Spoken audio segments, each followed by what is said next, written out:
E aí, tudo bem? Aqui é o Igor Pinheiro de Nova Civil e hoje vamos falar de inovação. Entender um pouco de inovação de outros engenheiros que já são veteranos ativos dentro da engenharia. Então eu estou aqui com o Dr. Enéas, com o Dr. Emanuel Mota para falarmos sobre inovação, para falar sobre engenharia e entender o que aconteceu dentro da engenharia civil nos últimos anos. Para você entender, são dois nomes da engenharia a nível nacional. Temos aqui o Dr. Enéas, que já chegou a realizar execução e trabalhou no projeto de uma cidade para, desde o zero, e ter todo o entendimento da construção da cidade. Emanuel, que foi presidente do CREA Ceará, hoje está na diretoria da Mútua, na parte de tecnologia e inovação. Não é isso, Emanuel? Perfeito. E tem um histórico também muito grande na área de implantação de loteamentos. Então, a gente tem duas grandes referências no setor do associativismo, no setor de inovação, da engenharia, de orçamentos, e vamos bater um pouco um papo em cima disso. Então, gente, prazer ter vocês aqui, e eu queria aqui iniciar dando a oportunidade para vocês se apresentarem um pouco. Doutor Enéas, você falar um pouco aí da sua história, entender realmente o conceito de veterano ativo dentro da engenharia civil, o que significa. Então, você puder avisar e falar um pouco disso. Eu queria primeiro dizer para você da satisfação que tenho agora de participar desse papo tão agradável. Eu gostaria muito de já ter me encontrado com você. Sou seu fã, acompanho o seu trabalho aqui na cidade, tá certo? Mas ainda também aqui, o meu prazer de estar ao lado do Emanuel. O Emanuel que eu vi crescer e vi crescer como engenheiro também, tá certo?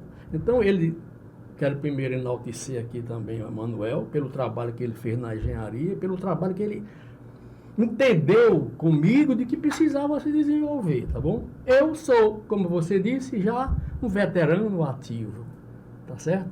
Significa de que eu continuo ainda trabalhando. Estou fazendo este ano 47 anos de engenharia, com mais 5 de faculdade, são 52 anos dedicados à engenharia verdadeiramente. Não me lembro se já tirei um 30 dias de férias assim, sabe? Não sei se isso é mérito ou não, mas nunca aconteceu de assim fazer. Então, quando eu me formei, o engenheiro era sempre formado para ser calculista. E assim eu me dediquei a isso. E me dediquei como autodidata. Então, procurei estudar, eu tenho uma boa bibliografia sobre esse setor. E naquele momento, comecei a fazer os cálculos na mão. E comecei também a me dedicar a estudar mais a engenharia, tanto que fui acumulando um trabalho não como calculista, mas com essa visão da engenharia. Costumo dizer também de que para fazer e para ser um bom engenheiro, diziam que precisava saber muita matemática, né? Então prejudicou muito a engenharia isso. Porque é preciso, hoje chegou um ponto que tem que desmatematizar a engenharia, para poder você entender dos materiais, né? Para poder você entender da gestão de uma obra, que não vai usar matemática, mas você prejudica o andamento de uma obra. Então, quando eu me formei, comecei a fazer isso. Por conta disso, adquiri algum destaque, terminei fazendo uma carreira pública também, dos quais eu terminei superintendente de obra do Estado de Ceará. Isso aconteceu porque lá eu incentivei muito as tecnologias. O primeiro computador em obra do Estado de Ceará foi esse veterano ativo que incentivou. Então eu comprei naquela época um HP 97. Os mais antigos, os mais veteranos, vão se lembrar o que era um HP 97. Você comprava um HP, a gente chamava de computador, hoje é uma calculadora, mas já era uma... Vinha HP, vinha uma série de cartõezinhos em que você fazia os programas e gravava. Porque quando você desligava, acabava tudo. Tá certo? Então você fazia, hoje você compra aqui, você faz uma inscrição no TQS lá, tem aquelas caixas de tal, não vinha nada disso, vem pronto. Você pode terminar hoje, comprar um TQS inteiro, custa não sei quantos milhões aí, torna-se um calculista, de uma hora para outra.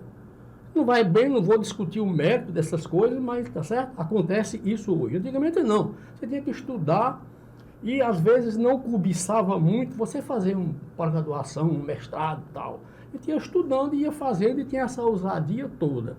Então a gente desenvolvia os programas, a gente mesmo, você comprava a máquina, desenvolvia os programas Isso foi evoluindo, estou falando de 1978.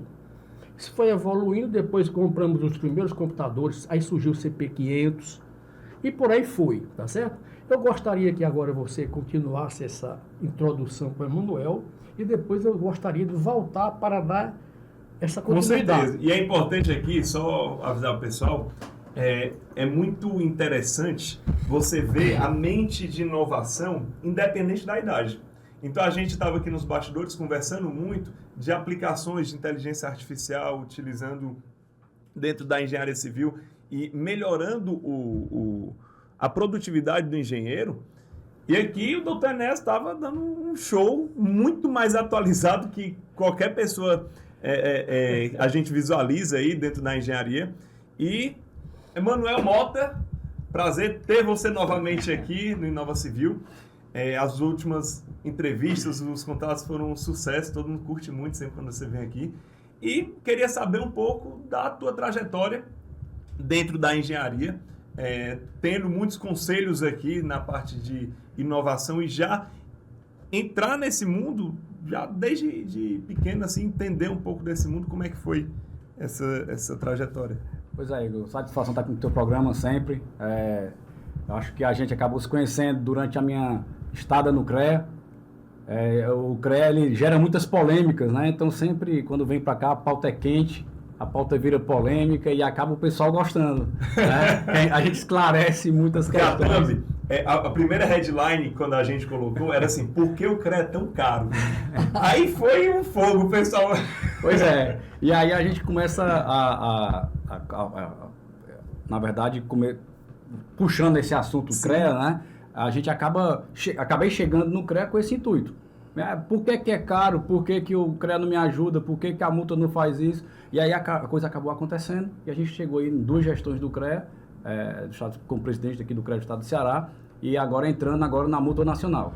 Mas, dando uma pausa aí, voltando, eu tive...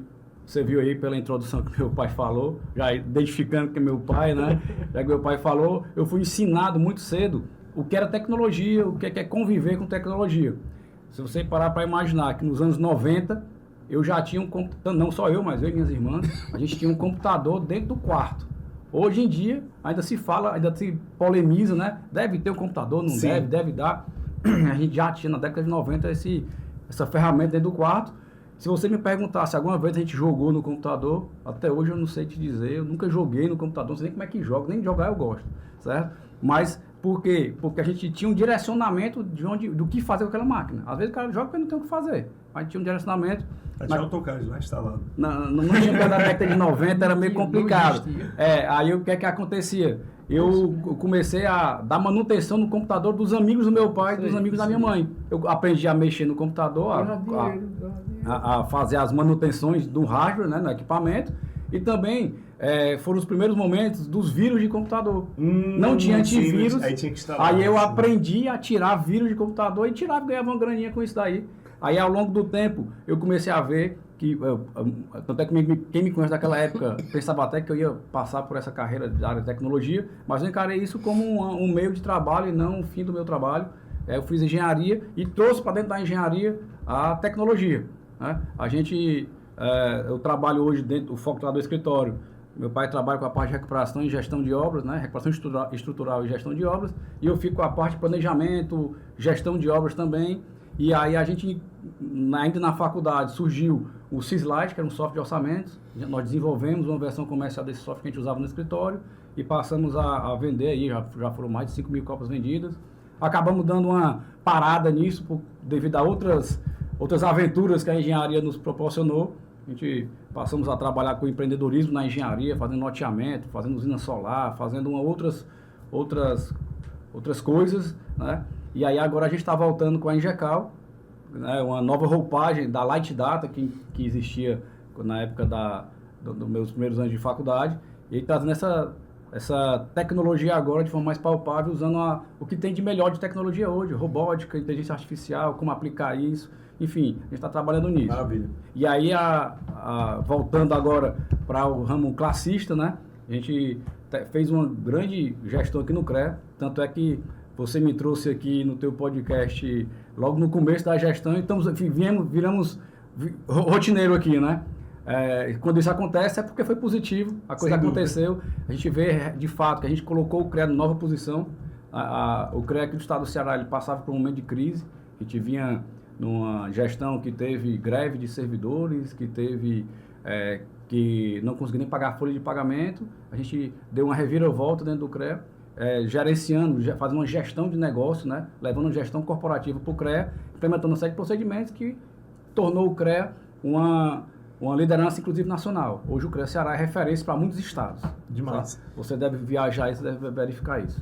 E é muito interessante porque a sua gestão no CREA foi muito um sentimento de um de nós estando lá. Tendo essa visualização de porque o CREA é tão caro, porque eu tinha muito sentimento que você era mais um indignado em toda a situação do que acontecia ali para poder ajustar, e isso foi muito bacana. E falando sobre inovação, eu sempre gosto aqui do Nova Civil contar uma história que para mim conceitua muito que é inovação, que é na época que na Guerra Fria tinha as brigas, né, aeroespacial, as corridas e tudo, e uma dificuldade muito grande dos Estados Unidos era como escrever fora, com gravidade zero. Caneta esferográfica, ela precisa de gravidade para a tinta descer. Eles investiram milhões de reais para poder fazer uma caneta que tinha um módulo, um sistema e tal, para lá poder escrever. Aí eles pensaram, rapaz, como é que a União Soviética tá? Elas levaram o lápis. Então, a inovação, ela não é sobre, vou pagar caro, vou fazer... Não, a inovação, às vezes, é uma ideia, uma mente, é uma forma de visualizar. Eu gosto de uma definição bacana de inovação. Muitas vezes a gente é levado a crer que a inovação é associada à tecnologia, mas Sim. não é. Eu gosto de dizer que a inovação é um conjunto de procedimentos diferentes que você faz para gerar solução inteligente para alguma coisa. Perfeito. Apenas isso. E às vezes essa solução ela já está em outras áreas. Então, eu estou falando isso porque muitos olhavam, não, Emanuele vai para a parte da tecnologia. Não, eu vou para a engenharia, sendo que eu vou aproveitar o que tem na tecnologia e dar uma nova função. A União Soviética deu uma função nova no sentido de vou escrever no espaço ao invés de ter que desenvolver algo novo, porque dentro da tecnologia, no mundo de desenvolvimento, tem muita coisa que a gente pode importar. Dito isso, eu lhe pergunto, ao longo de sua carreira, como foi essa importação, essa visualização do lado de fora para trazer tecnologias para dentro da engenharia? Eu vou dizer com uma certa facilidade, tá certo? Se observa que eu falei aqui, eu vou tentar dar uma continuidade, independente dos nossos intervalos, para ver se eu consigo trazer para o mesmo ponto, tá certo? Então eu vou trazer para o mesmo ponto da HP 97. E vou chegar até hoje com a inteligência artificial. Perfeito. Tá bom? Então, percebe? Fazia na mão. Quando chegou a HP, vamos fazer. Desenvolvia o programa. Aquilo puxava por você. Que você nem pensava em fazer um curso lá fora. Porque não existia também isso. A exemplo da IA hoje. Quem quiser aprender alguma coisa, não tem um curso para você fazer. Acolá um curso que eu vou fazer e vou sair um doutor nisto, né? Então você vai ter que ter uma porta que é estudar. Assim era naquele tempo, você comprava isso, tá certo? Aí isso foi evoluindo e depois a gente sentiu a necessidade de que aquilo que você desenvolvia pudesse se comunicar com outros escritórios, sabe? Com outras pessoas, com outras localidades. Aí surgiram o CP500, eu vou pular aqui alguns detalhes menores, porque teve outros computadores menores, tá certo? O CP500, você imaginava que com ele, eu imaginei que com ele eu informatizei a Soeca, por exemplo, aí deixei informatizada, tá certo? Nesse mesmo período, foi que surgiu uma placa chamada Bitfax, que você colocava no computador e você poderia passar um fax para o fulano. O fax era o equipamento mais importante que você tinha no escritório. Você passava o fax, negócio de um fax aqui. O fax era a revolução. O máximo. Aí, nesse mesmo que vai fax e vem fax, surgiu aqui em Fortaleza, no Brasil todo, através da Embratel, a REMPAC. Eu digo que aí foi o primeiro arremedo da internet. Como era a REMPAC? REMPAC, Rede Nacional de Pacotes. Como era isso? Ele tinha lá como se fosse uma caixa postal, um arquivo, né? Uma série de cubículos, a imaginação, né? Que, por exemplo, os bancos, foi o primeiro uso, colocava ali as informações bancárias, o extrato bancário. Como a gente tinha muita obra na SOEC, para saber a obra que chegou o recurso para você pagar, tinha lá na SOEC uma determinada pessoa que chamava Pedão. Todo dia, o serviço dele, ele ia lá no BEC, saber o extrato bancário para saber se aquele recurso daquela obra estava. Aí chegou, vamos pagar. Instalei a Rempac. Está ao lado da minha mesa no computador. Era o único que tinha, porque o pessoal nem sabia ainda montar aquilo. Todo dia eu pegava, né? Para fazer essa aplicação, o Emanuel já estava grandinho. E ele foi quem já instalou, estudou os manuais que vinham em inglês, aquele Bitfax. Eu sempre fui meio analfa em inglês, ainda hoje, tá certo? E o Emanuel já entrou aí, estudando aquilo para montar como é que eu uso essa placa. Então o que acontecia? Todo dia eu ia lá, pegava o extrato e aqui, chamei o Pedrão. Pedrão, não precisa mais você ir lá, tá aqui. Não, doutor, não acredito. E, não vamos confiar não, isso é de ele para depositar e tal. Todo dia ele ia lá, trazia, via aqui, tá certo? Então, esse aí foi o primeiro pontinho que você já viu que se comunicava, né?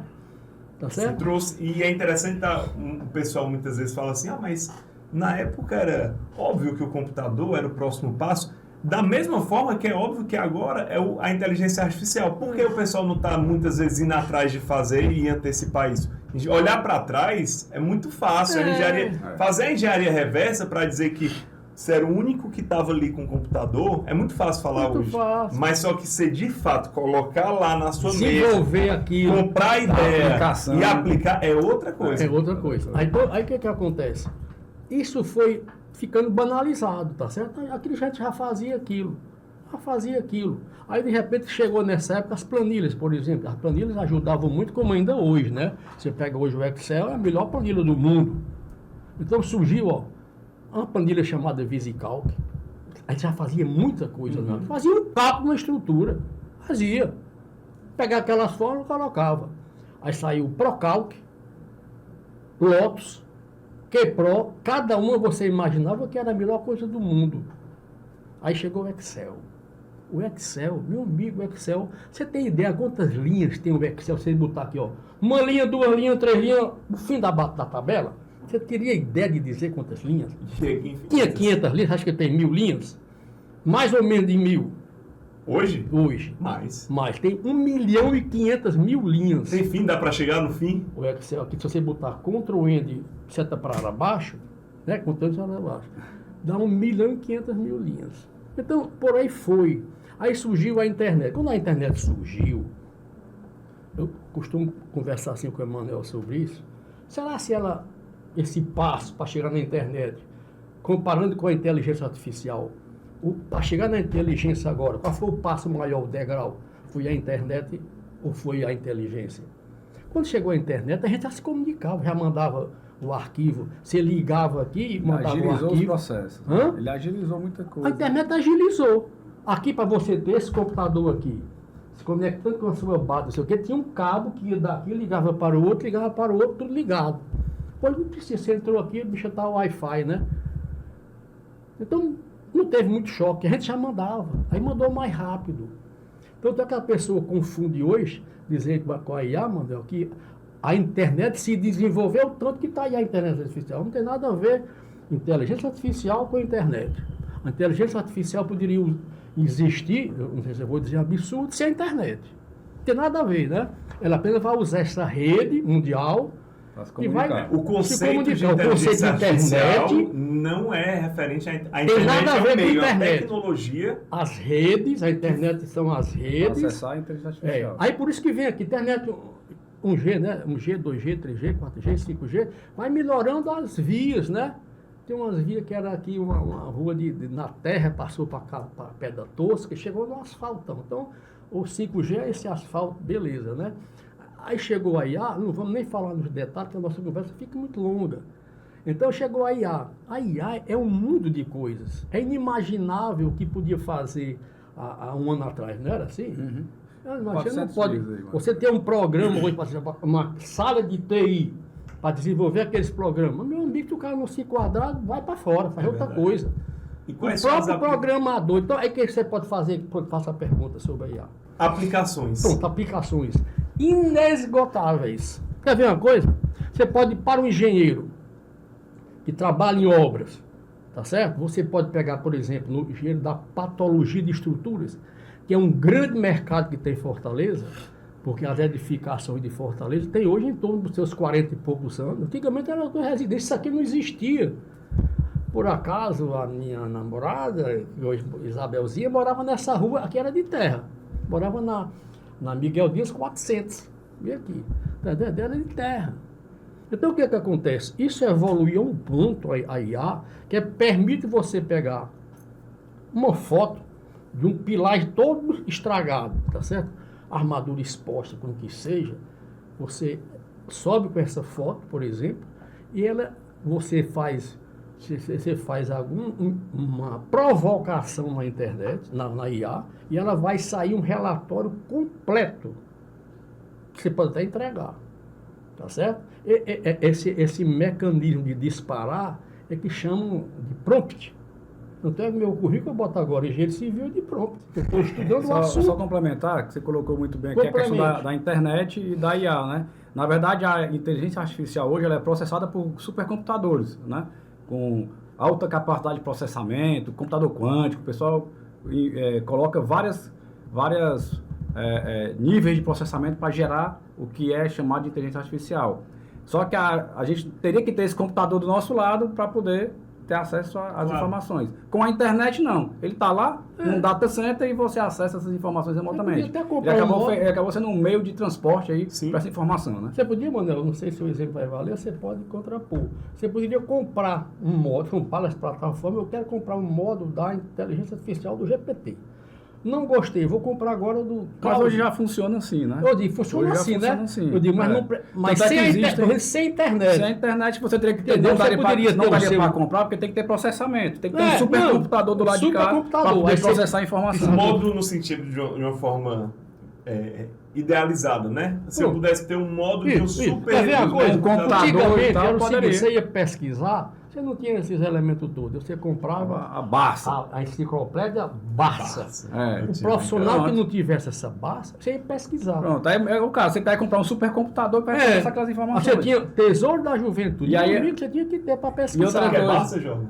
Sabe nem o que é. Outra coisa, ainda tem um detalhe. A internet, como ela tem acesso a muita informação, né? Tem na nuvem, que a gente chama de internet, tem muita informação. E aí a base de conhecimento que está lá naquele supercomputador, ela está toda cheia de informações. Se você trouxer esse supercomputador para cá desconectado, ele vai processar. Só que você tem que colocar informações nele. Isso. Para poder ele aprender. Aí vem um detalhe que diz assim, mas a internet artificial vai terminar, você não fazer mais nada, vai plagiar. Como é que fica o plágio? Eu estava naquele nuclear lá. E o plágio? Tá certo? E a ética? Nada disso, porque você não vai perguntar para a inteligência artificial nada. Se você perguntar, ela vai botar lá um bocado de coisa. Mas você vai colocar a sua experiência ali, através do prompt bem elaborado, e no fim vai sair o seu trabalho. Se eu for fazer 2 obras, não vai sair a mesma coisa. A somada aí, eu até coloquei, a pessoa colocou assim, era uma professora que estava na plateia nesse dia, aí, complementando isso daí, ela perguntou assim, e hoje tem um problema. Hoje o aluno, ele bota para fazer o TCC, ele coloca lá na inteligência artificial e sai o TCC dele. Aí o que acontece? O que a gente vai fazer com a inteligência artificial nesse caso? Aí eu digo uma coisa, eu tenho 22 anos de formado, na minha época tinha gente que vivia de vender TCC. Verdade. Não, mudou só. O que é que mudou? O que é que mudou a coisa, entendeu? Você tem que ter agora o discernimento. Até porque essas coisas a gente chama de inteligência artificial, mas não é bem uma inteligência, né? Até porque se você existe um processamento, se existe um processamento, existe um algoritmo por trás. Então, aquele texto, existe uma estrutura lógica para aquilo dali. Se você colocar um texto gerado no IA, para ela dizer, esse texto foi gerado por um IA, ele tem condições de identificar, né? Então, isso aí são questões evolutivas que a gente vai entender. O detalhe que o Manuel colocou aí, que eu vou pegar o gancho, é o seguinte, chamou de inteligência artificial, aí casou esse negócio, né? Vai agora... O nome aqui deram inteligência poderia ser outro nome. José, João... Você pegue aí... Eu já fiz esse exercício, mas eu gostaria que você mesmo fizesse agora. Você vai fazer depois, você já deve usar o GPT e tal. Colocar que outra denominação poderia substituir a palavra inteligência. Você vai ver, vai colocar várias coisas. Por acaso botaram inteligência, por isso causou esse clamor, né? Vai substituir o homem agora, que é mais inteligente, vai competir com a inteligência do homem? Não existe. Isso poderia ser outro nome. A palavra É o nome de batismo, né? Digamos assim. Batizaram com esse nome, então nada tem a ver. E agora, o que é importante é o engenheiro de prompt. É aquele cara, eu vou fazer um trabalho. Rapaz, se eu escrever bem direitinho o prompt, macho, sai o trabalho perfeito, formatado. Aí onde é que entra a vantagem dela? Né? Para que serve, meu amigo? Aí, se você escrever no prompt que gostaria de um aprofundamento, que busque no universo, tá certo? As normas existentes sobre aquele assunto, cite as normas, dê o número da norma, aí ela avança e vai pegar isso e colocar. Você quem tem que saber, meu amigo, o assunto. Senão vai sair. Se você... O prompt é porque o pessoal fala muito de a inteligência vai substituir, mas o engenheiro ele precisa saber futuramente qual é o prompt que ele vai colocar para realizar. Eu gosto sempre de dar exemplo. Tem aquela sua sabedoria, o prompt tem aquela sua solução. Eu gosto sempre de dar exemplos. De dar exemplos com o cotidiano, certo? Eu gosto para poder ficar fácil de entender. Às vezes a gente sobe o nível de uma discussão e aí fica ruim de entender. Mas vamos baixar ela aqui. Você está fazendo um suco lá na tua casa, certo? Suco de laranja dentro do processador. Se você meter uma laranja boa, vai sair um suco bom.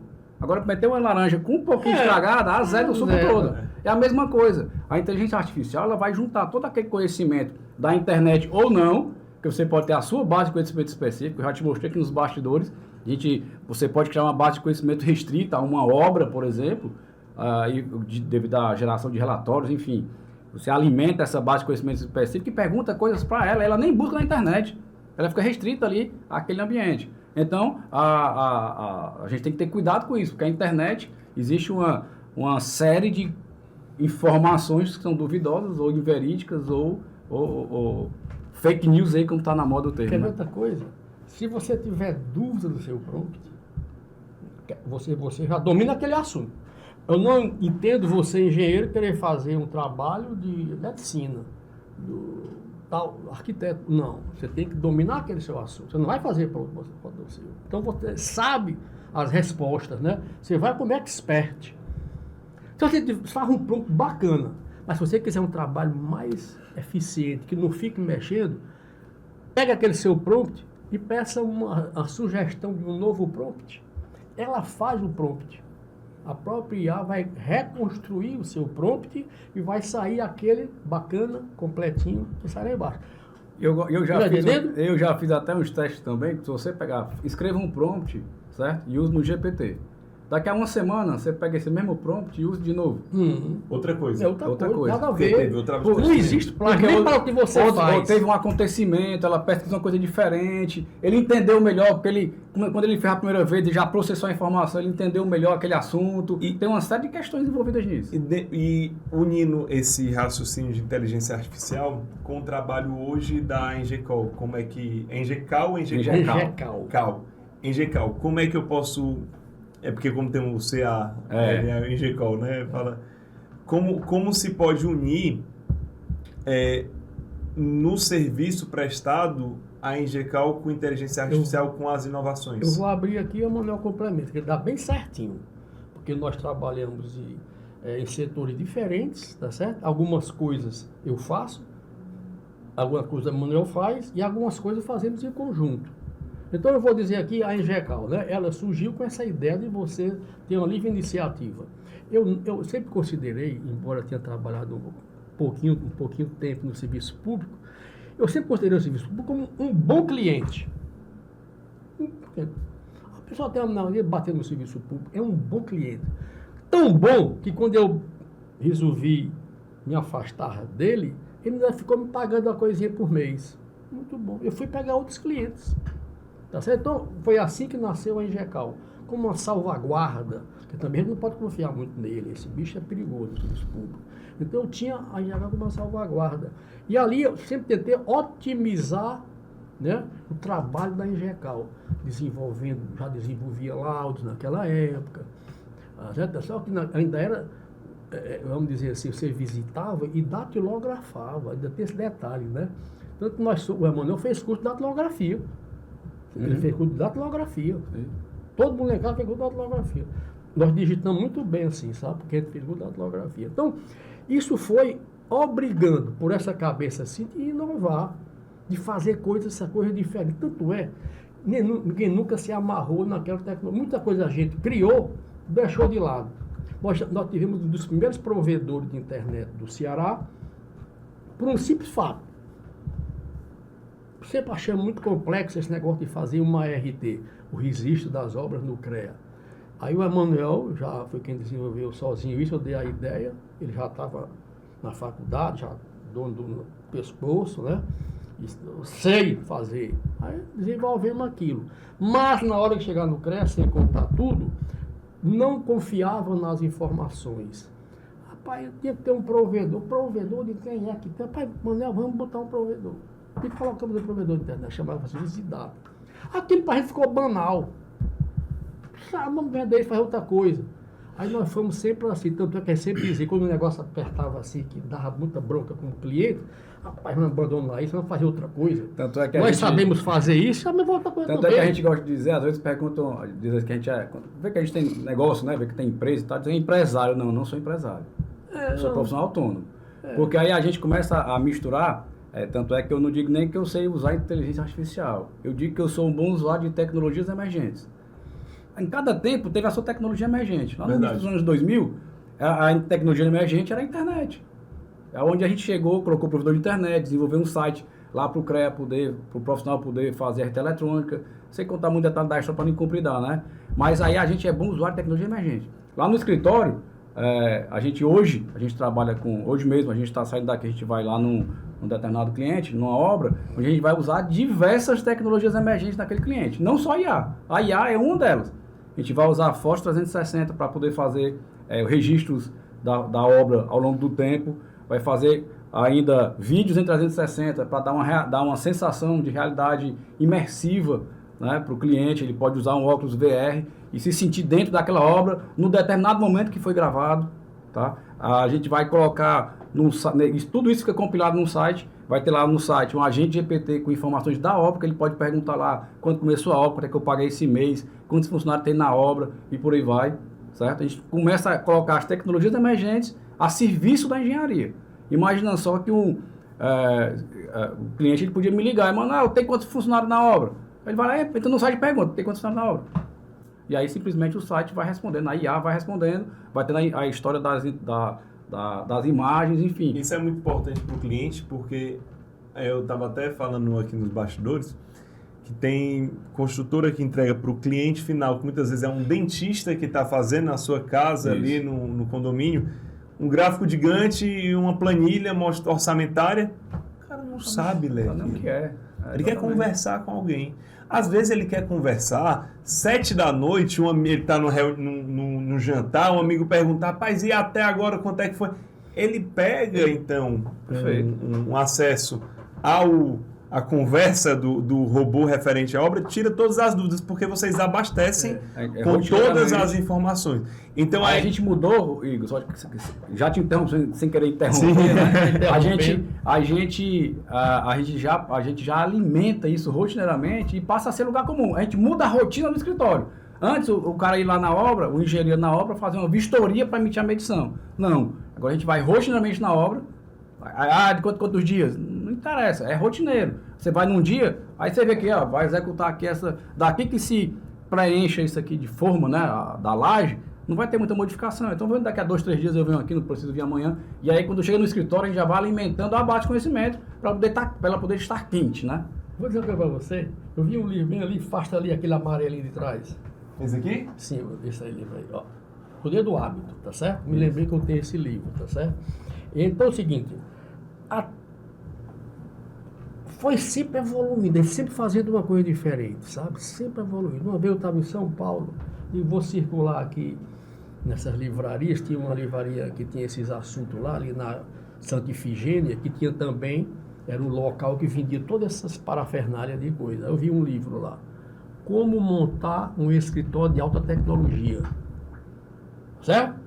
Naquele tempo ele dizia assim, no tempo do fax, aí já começava. Então, procuramos ler esse livro, o Manuel já leu esse livro, e, rapaz, eu vou montar um curso de montar um curso, tá certo? De como montar a escola de alta tecnologia. Quando nós estamos hoje dando esse avanço na EJACAL novamente, nós estamos fazendo isso, tá certo? Eu estou dizendo, olha, vamos fazer o escola de alta tecnologia. O que é essa alta tecnologia? Não é usar o BIM, não é usar... Se for pegar o BIM, se você pegar os engenheiros... É uma das coisas o BIM, né? O BIM é da... Se você pegar o... Mas se for perguntar, oi, Manuel, assim, capaz de apar o BIM, né? Aquele todo. É excelente, é 1000 graus, 1 milhão. Só que 90% dos engenheiros não vão usar. Ou até menos, até mais do que isso, menos de 10% vai usar, tá certo? Então faltou essa tecnologia nesse nível que atingisse 90 pessoas. Se você pegar aqui, poucos engenheiros do Ceará, eu não conheço nenhum, que chega numa obra, tira as fotos dentro do relatório, sai de lá com o relatório quase pronto, ou que aproveita uma foto daquela e estude e desenvolva, através da IA, um trabalho técnico, né? Outro dia eu vi com o Manuel ali de uma visita do Alvo, você sempre gosta de repetir, eu vou deixar que ele conte, de uma visita que nós fizemos aí numa obra complexa, porque uma das coisas da EJACAL, foi o Manuel que inventou esse nome, entre outras atribuições, tem lá, solução de impasse.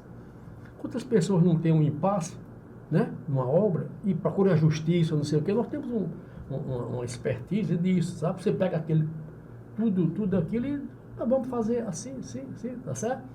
Tem uma obra aí que nós fomos fazer uma visita, macho, a Manuel levou esse equipamento dele, da foto de 360, isso é um trabalho muito bom, tá certo? Na viagem, aí você conte. Na verdade, eu encaixar aqui a fala nesse assunto, vou encaixar uma fala, que é justamente, cara, a gente passa aí por um rótulo das gerações, né? Você falou no começo aí como é que chama? O ativo... Veterano ativo. Veterano ativo e acaba tendo um conflito de gerações. Ou então o jovem há mais tempo. Jovem há mais tempo. E acaba tendo esse, não vou chamar de conflito, mas é que acaba tendo, né, o conflito, porque já é rotulado, né?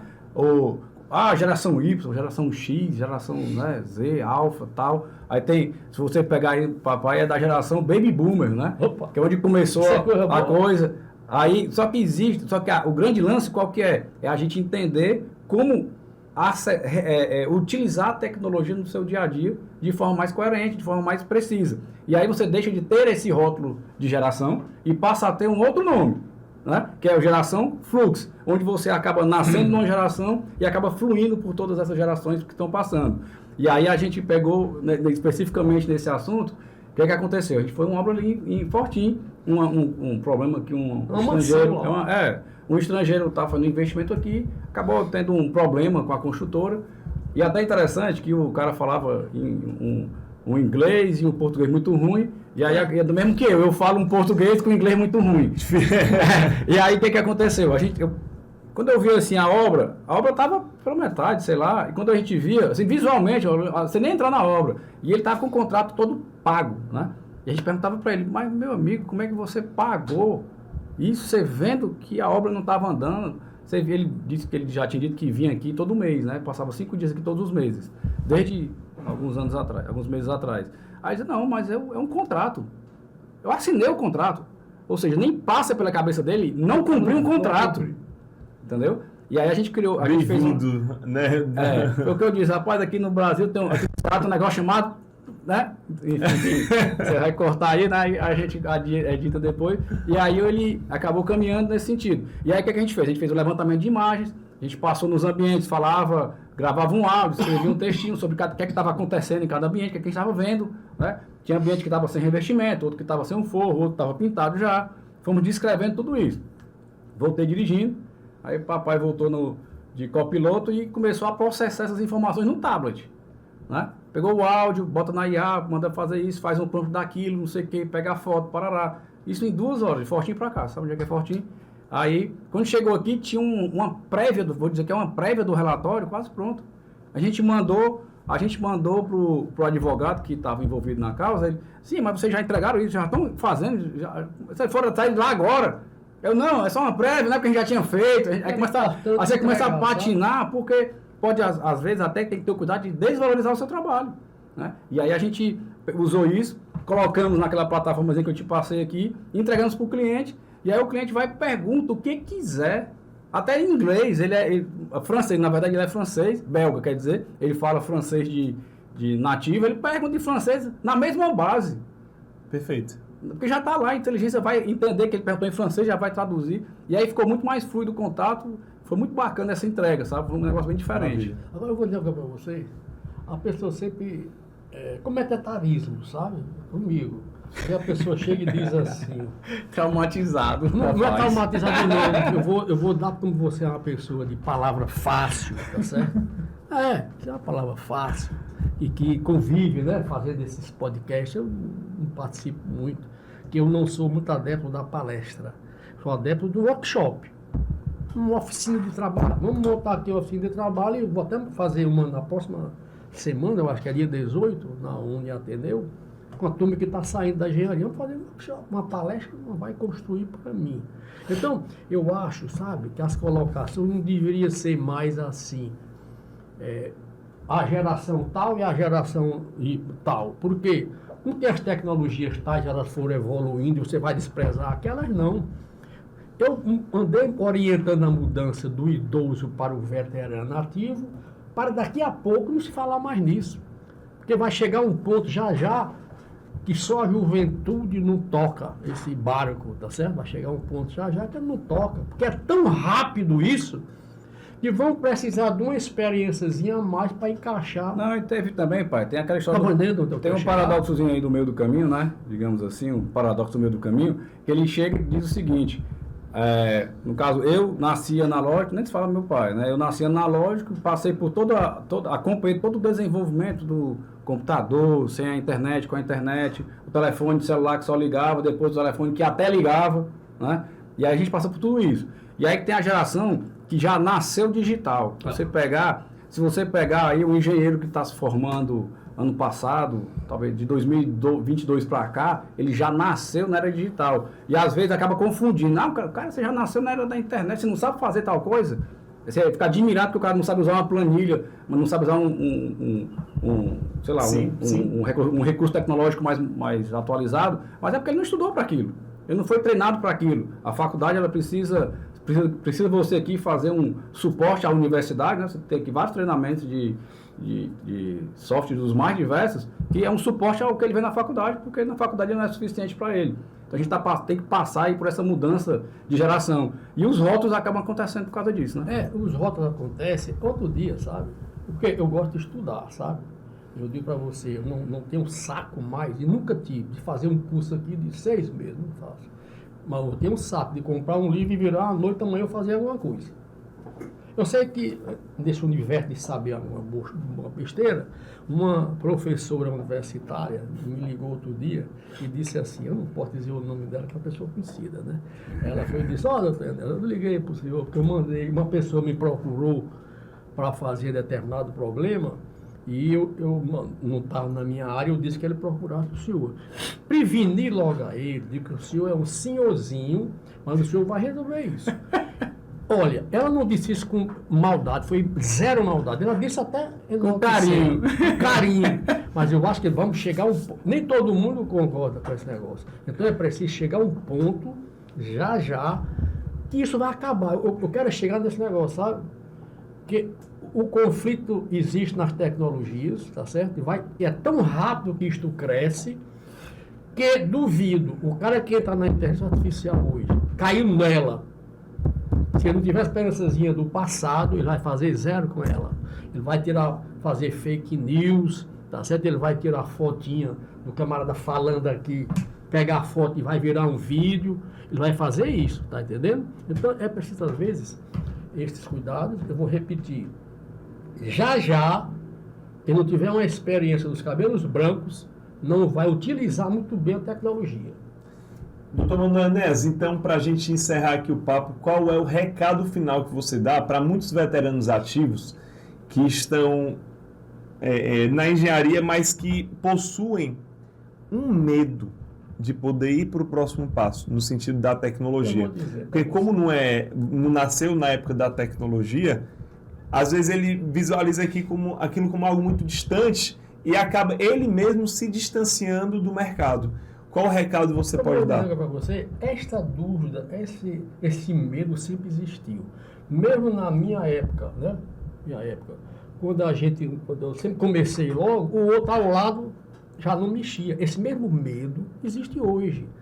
A pessoa pensa às vezes que você testar o equipamento ali com alguma coisa que você fez, ele vai dar uma mordida em você, tá certo? Não acontece nada. Teste. Não deu você. A melhor solução, às vezes, quando o problema é grave, assim, que travou, né? Puxa da tomada, não é assim? Não tem problema nenhum. Então, aconselharia, assim, utilizar isso, estudar isso, nunca achar que aquilo é um batente muito alto, tá certo? Às vezes, quando você começa a entender como é que você faz um prompt, você faz aquilo com tanta facilidade, tá certo? E é que aquilo não vai trazer nenhum choque se você não souber utilizar ou se você usar erroneamente. Precisa fazer uma coisa, sabe? Estudar e quase diariamente. Porque nós estamos falando aqui de um negócio, daqui a pouco nós estamos falando do passado, daqui a um ano estamos falando de coisa passada. Quando começou tanto é de que é como um bombril, né? Tudo que é palha de aço é bombril, hoje ainda, né? Então todo mundo imagina que o atleta asfixial é o GPT, né? Então é o GPT. Aí tem outras inteligência não, é o GPT Cloud, o GPT TESS, né? Nada disso. Então, é tão rápido que é preciso ele ir testando e estudando, sempre associando com aquela dúvida que você já teve que fazia na mão. Quer ver uma coisa? Teve uma dificuldade muito grande antigamente de você redigir um texto aqui direto no teclado. Você sempre fazia na mão, mandava alguém digitar, porque você não tinha habilidade, tá certo? Mas você redigir aqui, não saía as palavras aqui. Hoje você já pega aqui, você não imagina que você tinha que escrever aqui na mão e depois digitar. Entendeu? Então é muito rápido que isso evolui. E agora não vai ter mais nem isso. Agora você diz, ó, eu quero um modelo aqui de um texto que eu vou escrever para tal assunto e já sai. Semana passada tem uma amiga minha de faculdade que disse, hoje ela é a pessoa que gosta de fazer benefícios e tal. O Estado tem um negócio chamado aí PIPA, que é um programa para preparar pessoas para se aposentar, tá certo? Porque tem muita gente que fica no serviço, não sai. Não, e outra coisa, a expectativa de vida aumentou, né? Antes ele saía aposentado do Estado, saía para a cama, para a rede. Pra cama. Então, hoje o cara sai com saúde, né? Tem gente lá com 60 anos, por aí, você aposenta-se. Tem gente com 70 anos lá dentro, faz mais nada, o serviço mais pesado que faz é bater o ponto na entrada, na saída, tomar o café. Mas tem expectativa de vida aí para muito tempo, expectativa. Né? Aí me chamaram lá, digo, isso não vamos fazer isso não, eu de palestra não. Se você quiser fazer um workshop, eu vou sem nada preparado, nem uma apresentação lá, para explicar o que ele pode fazer, tá certo? O que esse cara pode fazer, o que eu posso fazer? Eu mostrei logo que ele está há 15 anos esperando a morte chegar e a morte não chega para ele. 15 anos. O cara se aposenta, passa 15 anos no serviço, porque com 75 ele expulsa. Esperando a morte chegar. Então eu mostrei lá uma coisa bem interessante, sabe? Como é que ele usa. Saiu gente que faz redondinho, faça o seu currículo, porra, aqui. Aí eu botei lá como é que fazia o currículo, tá certo? Como é que fazia. Então, como é que você quer, por exemplo, você vai terminar aqui a reunião, você quer pegar isso aqui tudinho, um texto escrito. Tudo que conversou aqui, você pode chegar na peça, o Manuel faz isso sempre, né? Sai aqui, Manuel, pega aí, ó, papai, a reunião, como é que foi? Entendeu? Eu propus para ilustrar aqui, a gente fez uma apresentação semana passada, aí eu gravei a minha apresentação, gravei, aí botei lá numa tese, é uma plataforma, né? Tem a Adapta, tem a tese, são várias plataformas, pedi para ela processar a palestra, identificar os principais pontos, me dar sugestões. Aí eu mando um texto ali da gravação, escuta. Com todos os pontos. Com todos os pontos. Você falou sobre tal assunto, foi legal que você falou sobre isso, porque envolve o público, foi legal que você falou sobre aquilo que não sei o que, mas melhore nisso. Sim. Agora, aí, até que antigamente... Para quem gosta de feedback, né? Antigamente tem uma função importante, cara, da secretária para fazer uma reunião até de caráter sigiloso, no sentido de não estar saindo conversar, botava a secretária, ouvia tudo. Aí ele terminava e ela ia escrever a ata todinha, né? Hoje a gente chama nem de ata mais, sabe? Modernamente a gente chama de ajuda à memória. Você chegou ali, tirou essa menina daqui, gravou aqui, ninguém tem mais e você tem aquela peça para passar para os demais assim que ele sair, não é verdade?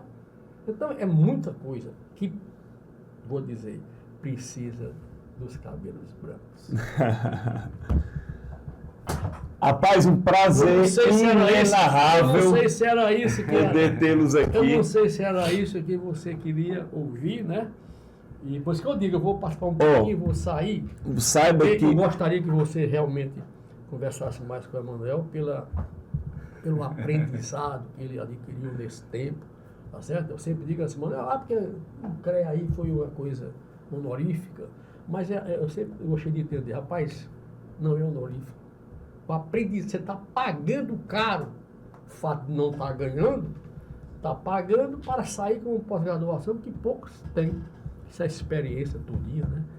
Então, isso aí que é importante. Então, ele tem mais conteúdo, o conteúdo já está... Eu lhe digo que é um prazer muito grande tê-lo aqui no Novo Civil para compartilhar isso, porque temos muitos alunos, muitos mesmo, são veteranos ativos. E eu acho que o senhor é uma inspiração para todos os nichos, a gente falou de gerações, né? Para todas as gerações, para a gente visualizar que inovação ela não tem a ver com idade.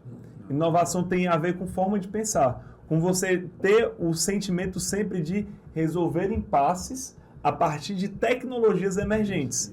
Independentemente se é uma tecnologia que saiu agora ou se é uma tecnologia que saiu há 30 anos, porque elas estão mudando.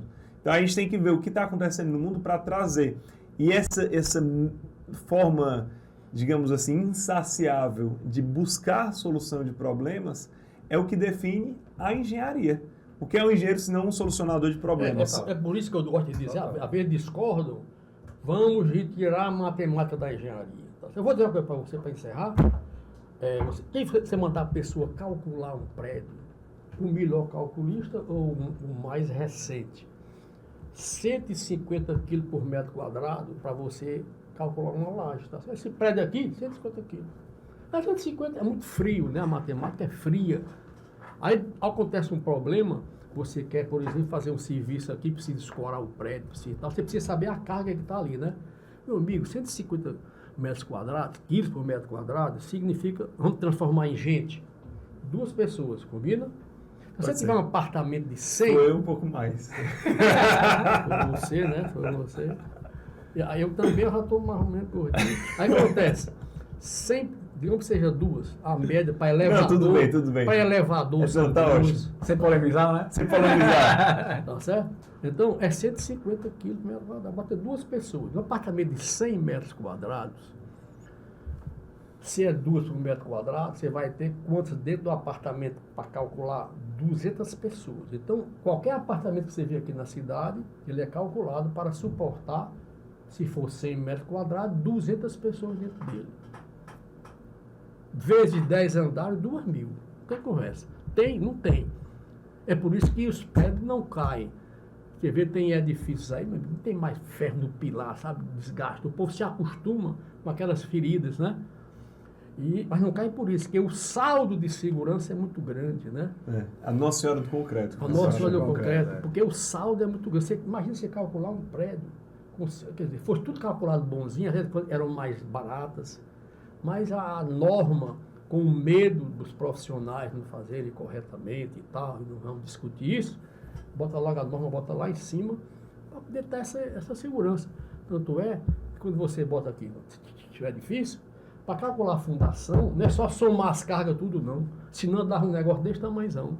A partir de certos andares, você vai diminuindo para chegar nas razoáveis que a gente tem, tá certo? Então, isso aqui é uma conversa longa.